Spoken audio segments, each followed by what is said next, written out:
Okay, let's see here. I've got something written down here. It says, you mentioned that words always come to me late at night.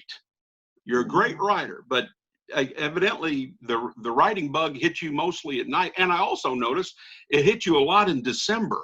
What's all of that about? Yeah. I don't know. I noticed that too when I got to writing. It was always July or December because I always dated songs as I wrote them, and I finished them up in my book. And I would write that date on it, usually a time of day even. And then at night, I think it was because things were quiet. The day was in, you kind of let down, or you don't have anything else on your mind, and you kind of let those flow. Whatever's been building up in your mind over that day, then it comes out. And so it would always be after dark was when I usually would write songs. And why, though, at Christmas, with December, I don't know if it's because I was in a more festive mood. I was in a more emotional place. I don't know, but it did seem like a lot of songs came in December. Yeah. Well, I'm glad I'm happy that we have the months of July and December, or we wouldn't have had hardly any Statler Brothers songs. That's exactly right. And July was always a vacation month for us. So I was writing during vacations, what I was doing. Well, speaking of December, my all-time favorite Christmas song is Beautiful Star of Bethlehem. Yeah. Oh. And my second favorite is Who Do You Think? Oh. What a song, Don. Thank you. Thank you so much. Harold and I wanted to write a Christmas song, biblical song, without necessarily making it a Christmas song. Without, nothing, none of the jingle bells and none of even the little instruments that would make it sound like a Christmas song. Just a historical telling the story. But we wanted to write it from the angle of someone who didn't believe. Who do you think would believe such a thing? Yeah. So, when you tell this fantastic story of a virgin birth in a stable and then a star moving around in heaven, who could possibly believe such a thing? Well, here's hoping to heaven that you do. Yeah. And that I. And yeah, that was it was a different angle, and it worked. It worked. And recorded by many gospel groups. I mean, I know the Greens did, Kingdom Heirs, a bunch of groups have recorded that song. Yeah. McCain, I think, and I can go on and on. Yeah, they sure did. Yeah, great song. Doesn't beat Beautiful Star of Bethlehem, but it's pretty close. You're right. I won't even compete with them. I just love that song. Yeah, I do too. It seems like every bluegrass group winds up doing Beautiful Star of Bethlehem, but I like it and that's great. I like bluegrass, but it seems like more groups ought to do it too, more Southern gospel groups. Well, I tell you what, my little old quartet got a cut on it that's pretty good. Matter of fact, it gets played on XM and all, the satellite stuff, and I'll have to send it to you. Please do. I'd love to hear. It's quartet, man. It's 4 parts. Well, let's see. Okay, something that caught me too. I don't think, and you're going to correct me here if I'm wrong, that you had somebody featured on a Statler Brothers song that wasn't a Statler, except for it was his name, Joe McDorman. Joe McDorman. Yeah. Yeah. What was that all about? A non-Statler singing on a Statler Brothers album. Joe started the whole thing. He started this group. He started the Statler Brothers. Okay. Back before we ever had that name. In high school, he needed some special music for his church one night. So he started gathering putting a quartet together. He called Lou called Harold called Phil, and that was the singing group. And I was just a kid. I was like 6 years younger than all of them were. And so they sang for years under the name of the Kingsmen and the 4-Star Quartet. But then Joe got into the construction business, and very successful. He's still down in Tennessee, and a very successful businessman. And then when I came along, I took his place, and then that's when things started happening. We got with Cash and etc. So we just had this. We wanted to do an album called The Originals. We had a lot of original things on the album. We said, well, let's get the original guy in here, and he sang "Little Talk with Jesus" with us. Yeah. That surprised me. A non-Statler having a feature on a Statler Brother record. Now, did that happen on any other songs? No, just That's what I thought. Okay. because that was the first song that they ever sang together as a group. Why? It was the original song they sang that night at this little country church. Well, tell your boys to send me his email address or something, because I want to take him out to lunch or supper and thank him for starting the Statler Brothers.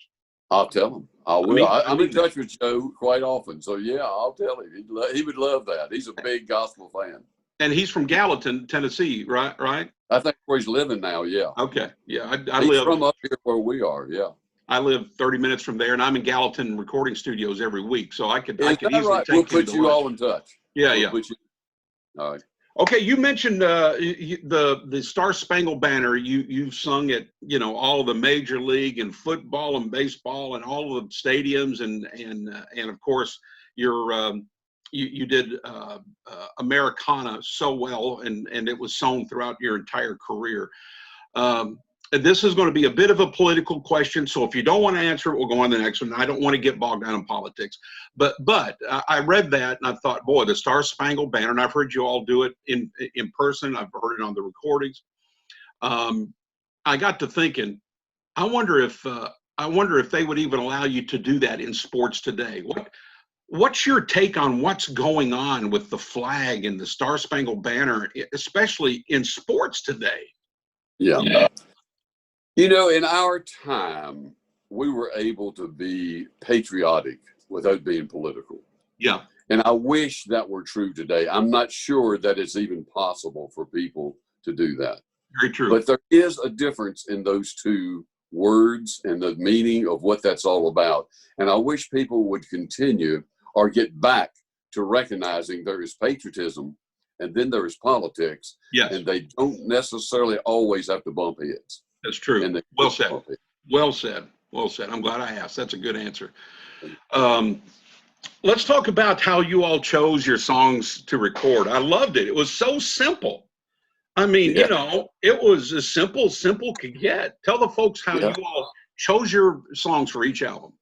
As democratic as it was, we voted on them, is what we did. We would get say 20 songs laid out for an album. We'd listen to them, things we'd written, things we'd found, and then we would start voting on them, and we would give each song 1, 2, 3, or 4 stars. Each one was set there, and then we would add those stars up at the end. And if a song with 16 stars meant that we all 4 had given them a 4-star, and that goes on the album. Yeah. And then those are they are, and then the next one down, whatever a 15-star was, and we do that. And that's how we'd take the top songs, and that would be our album. That way, everybody got an even vote, all 4 of us. I sent a text to Jimmy Fortune a couple of days ago, because you put in the book one of your voting tally things that's in the book, and one of them had to do with the album that Elizabeth was on. And I looked at that, and I'm looking at it, and I think you gave it a 4. I think Carol gave it a 4. Phil gave it a 3.5, and Jimmy gave his own song 2.5. 2.5. Can you believe that? I sent him a text. I said, Jimmy, really? 2.5 stars? So he knew what I was talking about. He was being modest. Jimmy is anyway. Yeah. Because that's a 4-star song, man. Oh, it's a 4-star song. We do that from the first day on. Yeah. Absolutely. Yeah. He didn't write anything but 4-star songs. I love him. Yeah. As an aside, I love Jimmy Fortune, man. We get to hang out frequently, and I've you won't remember this, but I don't know, it's probably been 10 years ago or so.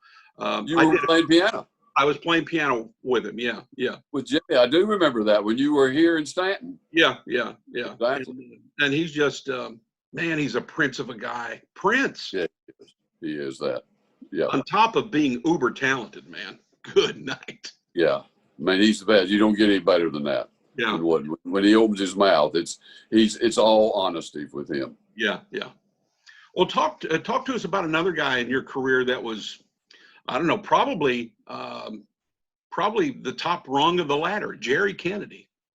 Oh, the whole book is dedicated to Jerry Kennedy, if you'll notice. Yeah. This guy opened up a world of creativity for the Statlers. When we were at Columbia Records, our first 5 years in the business back in the 60s, he would come over. He was one of the pickers on the session, and we got to like him. We liked what he did. We liked him.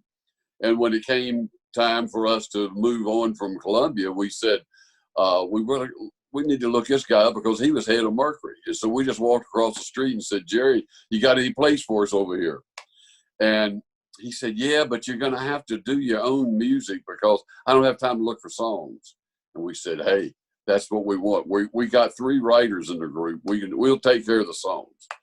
And he gave us the total freedom. We'd go in there and record the way we wanted, what we wanted, and then we'd leave town and he'd put his little polishing touches on it and make it. He was the producer extraordinaire. He knew how to handle artists.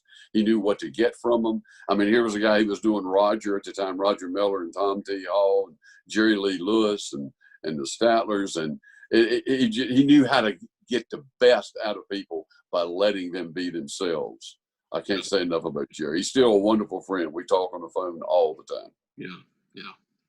What about, we talked about Jimmy a second ago. That transition between Lou DeWitt and Jimmy Fortune, that had to be one stressful time in your all's life because Lou was there from day one. He was, and it was a rough time. We didn't know what was going to happen until we found Jimmy, and then we had 100% confidence in him and what he could do, but we still had to make that transition. But he came in, and it goes back to this word a while ago, last we talked about likability. Yeah. Jimmy just oozes with likability. And when he walked on that stage and smiled at those people and they could just see his heart before they ever heard his voice, it made it so much easier because everybody loved him from day one, including us. And he just won everybody over. And it was such a much easier job than we thought it was going to be. Transit. And he works the best, the quickest learner I've ever seen when it comes to music. You've worked with him, Oh yeah. I mean, you learn lyric or arrangement, whatever, just like that. He's got it is incredible. Yeah. Lou had such a unique sound to his tenor vocal. I was kind of nervous for you living it from a different point of view as a fan as you were going through that. And then I was thinking, well, I don't know about this. I don't know about this Jimmy Fortune or anybody else you could put in there because Lou was such a unique tenor that it worked. And you know what he did? He had a sound and a style. And Jimmy never tried to imitate his sound or style. He just did the same notes, but with his way. Yeah. And I think that might have been the magic to it all, because if somebody had come in and tried to sound like Lou, then people would say, oh, I don't know. Yeah. But Jimmy, he didn't try. He just was himself. Yeah. And he gave us a little different angle on a lot of things. I think we sang songs, some of the same songs, differently with Jimmy than we did with Lou. Yeah, yeah. We just approached him differently. Well, I was nervous for you, but after I heard the first song, I wasn't nearly as nervous after that. That's right. We felt the same way.